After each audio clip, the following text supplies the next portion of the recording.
Hello, my name is Mark Ditus, and the name of this video is Geometric Supersymmetry, ?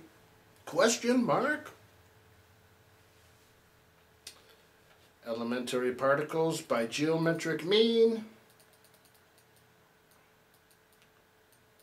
When the vector bosons W and Z are normalized and converted to geometric mean, exactly as all fermions were in video 1 of this series, we get abundant correlations relating to vector boson, fermion mass magnitude, equality.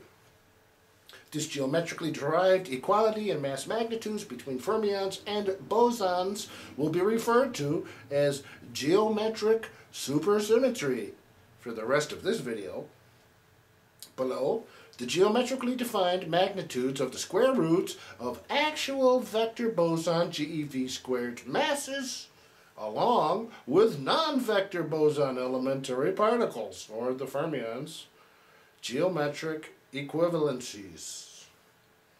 As derived from the matrix in the graphic, we depict a triangle. The geometric relationship between square roots of the mass magnitudes of the W and Z bosons and top quark will be analyzed utilizing the first principles of the right triangle. Incidentally, this is the only right triangle in the video series. That is not a right triangle, as the square roots of the W and Z have different masses. Nonetheless, geometrically, the hypotenuse is equivalent to the square root of the top quark to within 0.997%. For an in-depth understanding of where these actual geometric square roots of fermion and vector boson GeV² mass magnitudes came from, or were derived from, please refer to video 1 of this series.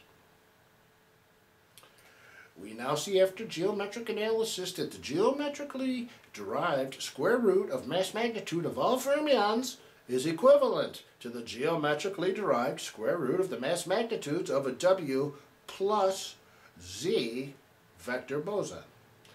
What is noteworthy is that the W and Z bosons are equivalent to all fermions geometrically, but when analyzed at actual observable GeV² masses, the W and Z bosons combined are equivalent to a top quark. Utilizing geometric mean analysis of mass magnitudes, the W and Z bosons are equivalent to all fermions combined. This is the best candidate in this video to fit the definition of supersymmetry. The bilateral symmetry of equivalency of mass magnitudes of the W and Z combined, with all fermion mass magnitudes combined, are equal to within 0.9947%. Utilizing the usual arithmetic mean at GeV², the masses of the W and Z bosons combined are now equivalent to a top quark to within 0.9976%. Perhaps this interplay among these entities, all fermions and the W and Z mass magnitudes and the top quark at GeV², they all seem to fit together in what is a viable source of top quark confinement.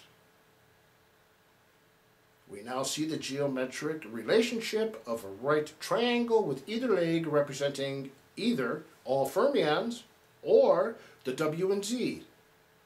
The hypotenuse is equivalent to the geometrically derived mass of two top quarks.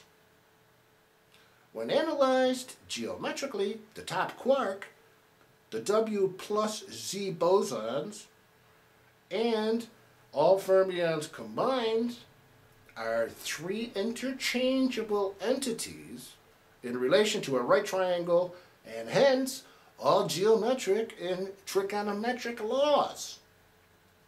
A geometric supersymmetry.